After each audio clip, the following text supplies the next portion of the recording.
Hello, everyone. Welcome to another episode of Sex and Happiness, a show about your sex and your happiness. I'm Laurie Handlers, And I'm Michael Gibson. and today we're going to talk about, well, first of all, today we're not on video. We're getting ready for a trip, and it seemed easier to just record like I did in the old days, like to just do audio. So we're just doing audio today. And the next few shows might just be audio. I don't know. We're actually going to be away. We're going to be in New Orleans for Mardi Gras, and we've never been there before. So it's a new adventure. We may do a whole show on it. I don't know. What do you think? I think it'd be a lot of fun. And if we can pull together some video and some other stuff, which we'll be able to do when we get there. So, yeah. Yeah, so look forward to hearing about Mardi Gras from two people who have just never experienced Mardi Gras before, although I have been to New Orleans. I've not. Yeah, so for you, it's going to be very eye-opening. I mean, what I remember about New Orleans is going into a bar, ordering a glass of wine, and then wanting to go somewhere else and then putting my wine in a doggy bag. They put in a cup with a top, with a lid, and they said, go out in the street. Like, I don't know any other city. Vegas, you can do that? Absolutely. And in Berlin, we did that. Oh, yeah. Berlin as well, for sure. Yeah, but I never saw a United States city where they would just put a top on your cup and say, okay, bye. Thank you. Well, see ya. That's going to be a bit of, a little bit of a culture shock. I mean, I've done it in Vegas and other places where if you put it in a bag, like in California, if you put it in a bag and you drink your beer from a bag at a park or whatever, nobody cares. Oh, like a bag lunch. Yeah, but never have I walked into a place and said, I would like my drink to go, and they give me alcohol and put a lid on it. Yeah, well, in New Orleans they do. It's never happened to me before. Okay, Yeah. That's what I mean. That's what I remember about New Orleans. I remember people dancing in the streets. I remember people, acts, like people playing music and... Street performers? Yeah. What I told you was called buskers in the UK. Yeah. Anyway, we're going, and so just be prepared to see how culturally shocked we were. Anyway, today I want to talk about one of the aspects of sex and aging. It's not one that we've covered before. I've covered a lot of aspects on sex and aging in the course of the last few years on sex and happiness, but this is different. I was reading an article from the New York Times Magazine that was forwarded to me, and it had a lot of different aspects of sex and aging, and it featured a few people that I know. And this particular aspect had to do with being older and feeling like a different feeling from feeling younger. Like, so when I was younger, I'll just talk about myself.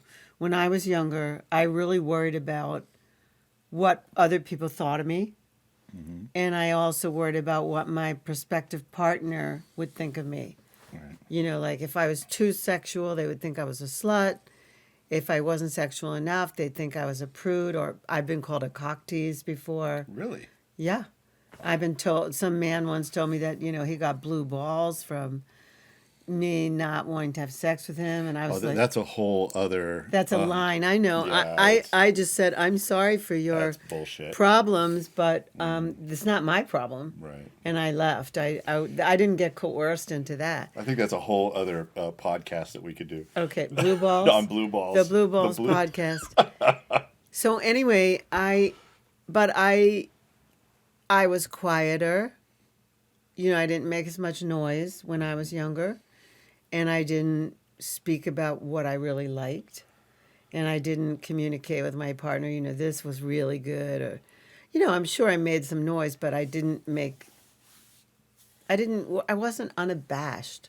Mm-hmm. And something they said in the article on aging in the New York Times was,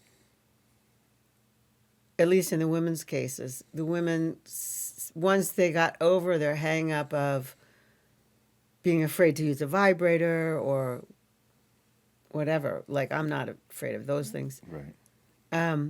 But I did also used to hide those things from my partners.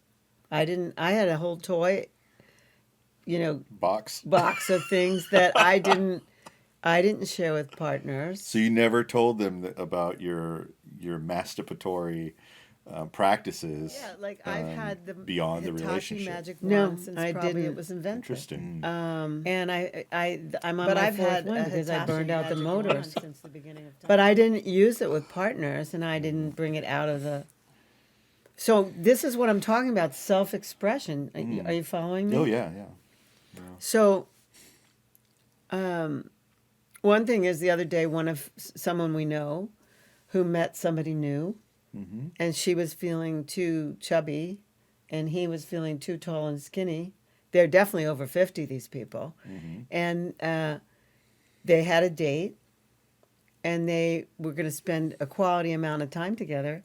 And her idea, after being around me, being influenced by me, her idea was, well, let's just get naked and get it over with. So they just stripped down their clothes and got over the fact that they were confronted with each other's bodies. Wow. Yeah, I don't know if they've had sex yet, but I do know that they've had real quality time together. And her fear about being too plump and his fear about being too tall and skinny, like they got over it by just taking their clothes off and taking a breath That's pretty radical. together. I think that's awesome. That is awesome, yeah. So, what I want to talk about is more personal because it's about me and it's about you. And it's about an encounter that we had the other day where I was very forthcoming with you in terms of saying to you what I wanted, how I wanted my body to be worshipped, and how I wanted you to appreciate me. And I then had the thought in the middle of everything,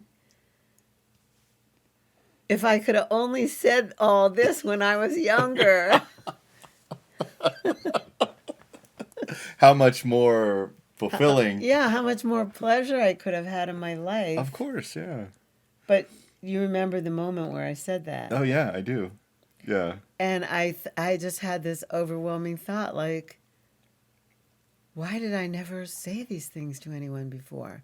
And then I said to you, I must be really safe with you. Yeah, you did. So I think there's two aspects here to speak about. One is the idea of being fully self-expressed and really going from my pleasure. And that's only happened to me in these older years. I wasn't like that in my 20s and 30s. You're much more unashamed at this age than you were at a younger age. Yes. Unashamed of wanting my pleasure the way I want it. Right. Which I think is like, should be highlighted. I think that is one of the benefits of aging. Yeah. I'm not afraid about what you think about me. I'm not afraid about what others think about me. I'm not afraid of talking about this on this show. I'm not, I just don't care.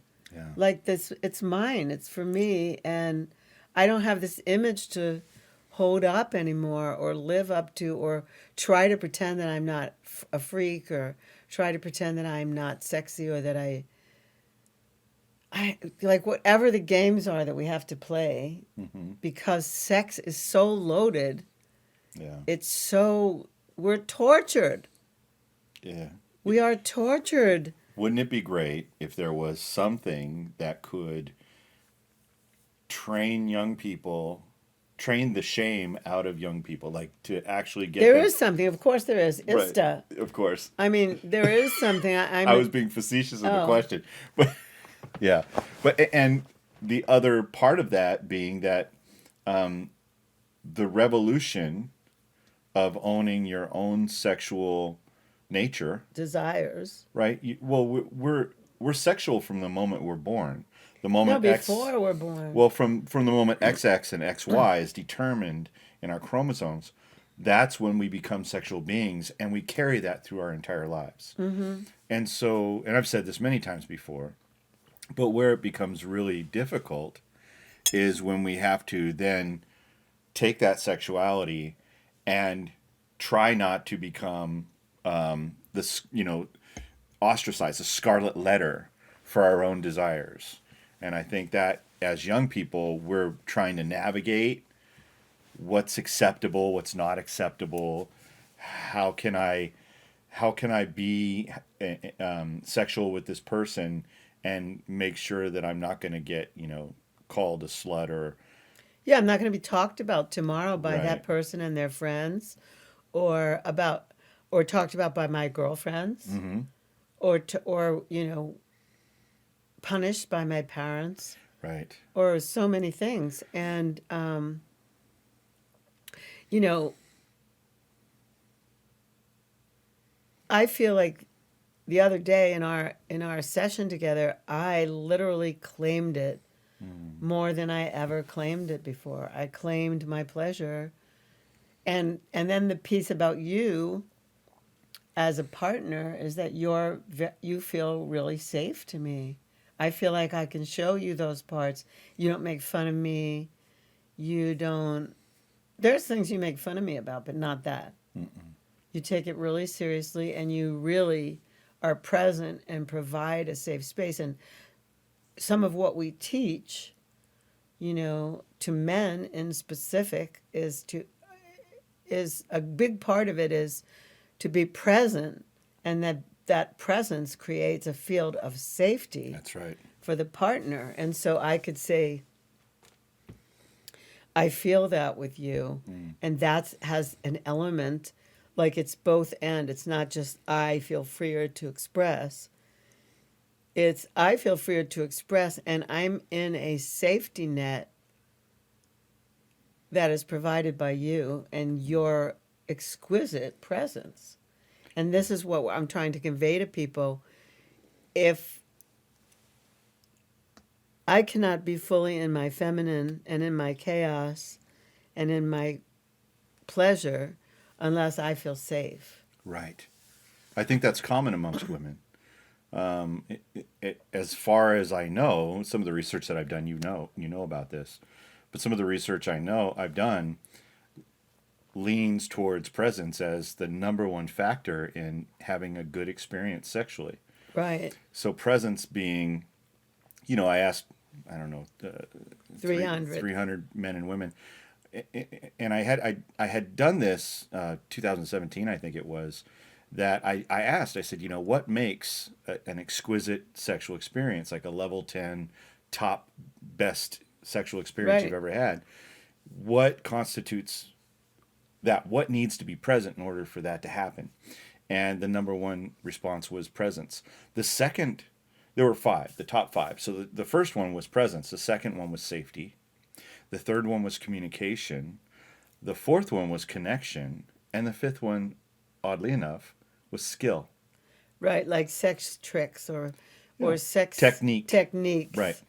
Yeah, skill almost has nothing to do with it when presence is present, because then you just follow what you're present to. Right. Which are cues in the body and cues in the face and cues in sound and whatever. And you can intuitively, if you're present, you can follow. If you're not present, you're in your head going, I'm going to try this thing. Yeah. I'm going to try this trick next. Right. I'm going to perform. And performance, it wasn't even on the charts. Like it wasn't, there was no one said a number 10 sex experience is based on the performance or perceived performance of the partner. Right. Like someone who thinks they're a stud. Yeah. And who's or has some evidence that his skills are top notch and that he's really good at what he does or something. That's not the number one thing. Yeah, I mean, I was just in a training recently where a person said it more than once, twice maybe, I know I'm a great lover, said that as in part of his sharing in the class. And then in all the exercises was not at all present. Was looking around, the room and was comparing Yeah. himself to other people, what they were doing in class. And I thought to myself, how is it that this person thinks they're a great lover? Yeah. Like, I already know that this person can't qualify in your survey Yeah. because they're not present. They're so in their head looking around Yeah. at what other people are doing or what have you. And so These are the deeper secrets of the art of sexual, mastery. And I say that tongue in cheek. Really, the deeper secret is how present are you? It's the difference between being on stage and acting and performing. It's just what you said. You're in a performance, or being in a conversation.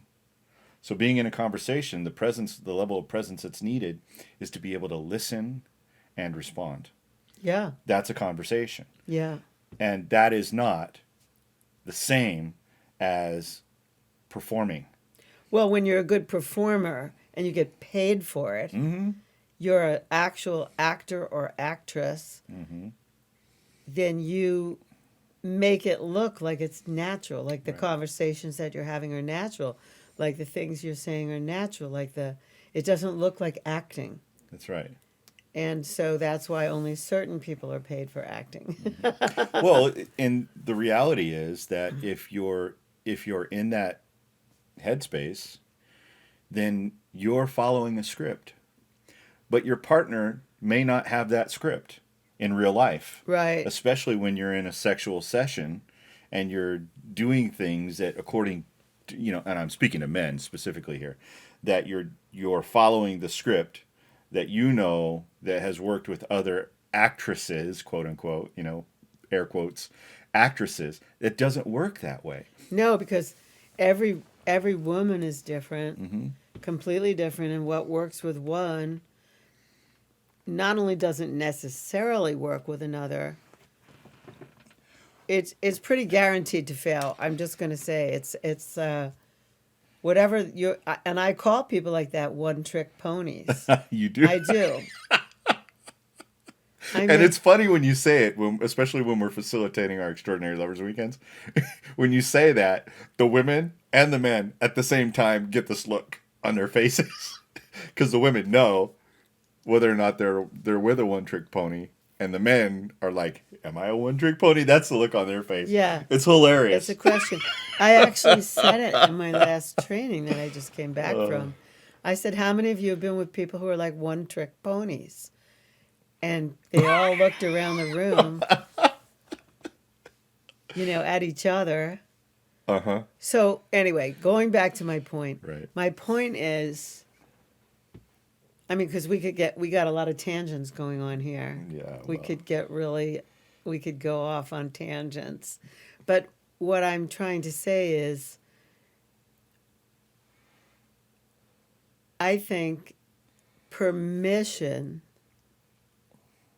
for pleasure, permission to communicate exactly what I want and what I desire, and then to really let go into it. It's two things here. Has never been as tantamount as it is now in my life. Interesting. Never. It's like a new discovery for you. Well, I used to have a strategy. Oh, yeah? You may have heard this before. What's your strategy? Let's hear My it. strategy was I could be really freaky and let go with someone I didn't care about. Yeah. I didn't care if he lasted or not. And actually, I planned it such that I could be fully, not fully, nothing like I was the other day, but I could be more expressed with somebody that I didn't have any stake in. Yeah. That I didn't care about. Like long-term designs. Yeah. Right. So that I didn't care if I was rejected for being over the top. Yeah, too much, too sexy, too wild. Those things. Right. Too slutty. And if it was someone I really cared about, I held all that back. because I was afraid that they would judge me. And I don't know anyone else who's ever told me that they had that strategy. Like, that was definitely my strategy. I own But it. what if that's the common strategy amongst women? And I don't know. This would be a great time to ask our listeners, is that true for you? Do you find yourself actually going through that strategy? And then the other side of that was that if you're with someone that you do have designs on, this is the other side of the strategy, or that you did find that you could be with for a long period of time. What was that strategy? I would hold back for fear that they would judge me and not want to be with me. And but you know, when we in ISTA, when we talk about sex without hooks, Right. I certainly didn't put any hooks in. Do you know, like, I might have put more hooks in the people that, not that I knew about hooks then, Right. but I might have put more hooks in the people that I was not interested in because I was more fully expressed. Right. And I gave them maybe a great sexual experience. Yeah. And the others I held back because, well, if their mothers were like my mother, you know what I mean? It makes no sense, but it made all sense to me. Right, yeah. It made tremendous sense to me back then. So now you have a little bit of a different situation where you're in a relating where you can be as wild and too much and whatever it is that you love to be sexually, and you can have your pleasure and you can eat it too. Like you can have your cake and eat it too. I can. That, I think, is that's a powerful place to start from.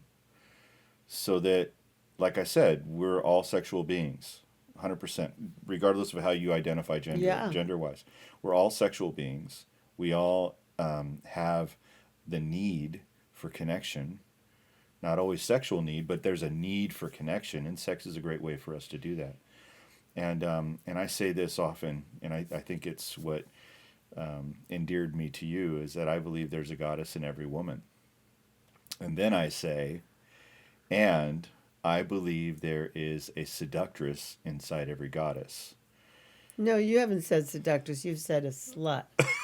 I didn't want to say slut on the show today, but yeah, there's a slut in every goddess. And the reason that I say that is because when a woman is connected to her deepest sexual desires and has actually experienced her own pleasure, at felt deep ravished, levels, she then opens up and she feels safe enough to let out those those deeper desires, and to be able to share that with someone it's a special thing. It's very special. So going back to this New York Times article, they said, you know, people would be, the fears that they had, older people had, people over 60 anyway had, were having more wrinkles, having chubbier bodies, having, you know, not perfect skin, not perfect faces, not perfect erections, you know, all these not perfect things. Right. Not like everyone younger has that the either. The imperfections of older age. But the things that come especially with aging, that if they could just like turn the lights off and get it on, then they were more fully expressed. Like they weren't as worried about their reputations. That's a big, reputation is a really big thing. It is. And they talked about that, and I didn't add the dots up. I read the article and I thought it was really good. I'm going to definitely reference it in this final chapter that I'm writing for my Sex and Happiness Over 60 book. And but when you and I were having this mad sexual encounter the other day, it came to me in the form of humor, me saying, why wouldn't have I ever been this direct before? It took me all these years to be this direct about what I want, and I'm having so much pleasure and so much fun. It was like the best. And my body was still reverberating from it like a day later. And so Wow. when you and I say that seduction is a team sport, it's like maybe I was never fully playing my half. Maybe I wasn't, like, it's really intoxicating and seductive to be so straight about, I want this. Yeah. Touch me like this. Yeah. Be like this. And maybe I just never was that straightforward about that before. Whereas I'm straightforward about everything else. Oh yeah. Straight no chaser. So so that's why I wanted to do this show.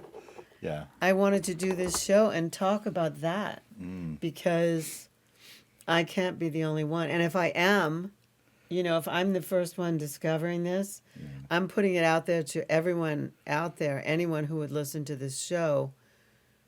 You have got to make your sexual desires, you have to put them on loudspeaker.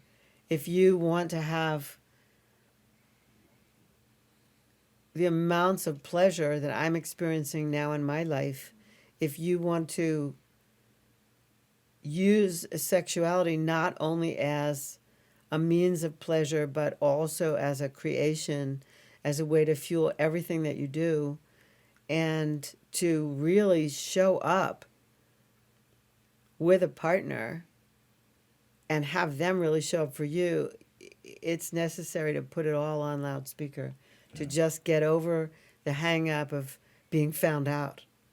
Come out of that closet. Right. So anyway, that's my point in the show. I love it. If I could add one thing to this, What? From my perspective, and this is something that I found to be, I think it's a thing that makes a difference for men, and that is when women can share openly their desire. This is what I want from you. And you say this all the time. Men are asking, I just wish I knew what women wanted, right? When a woman will say what it is that she wants, and she's just direct about it, that's hot. But what's even hotter is when she surrenders to him as he begins to deliver. But it's not really that she's surrendering to him. She's surrendering to her own pleasure. And he's just oh my God, that's going to be so loud. Let's go ahead. He's the, what you say, he's the orchestrator of it. He's the shaman of it. He's the bringer outer of it. He's the, if he's paying attention, if he's present, he's the initiator. And also the benefactor of it. But she benefits so much from surrendering to her own pleasure. I mean, we saw a scene in a movie last night or the night before where a person says to another person that they're just entering a seduction dance. She says to him, please, I don't want to, I know what it's like to be married in a marriage where nothing's happening. I know what it's like to be with somebody who's mourning or whatever. I know what it's like to be with somebody who can't get it up. I want to attract a really healthy man who likes to have sex. She said those words in this movie. Yeah. And you and I were really impressed with that. It was like, who writes that into a Hollywood script? Like a woman saying to a man, like, no, I don't want to be best friends. I don't want to sleep in pajamas. Right. I don't want you to be really polite to me the first moment. I want to see what you're like in bed. Like, I have needs.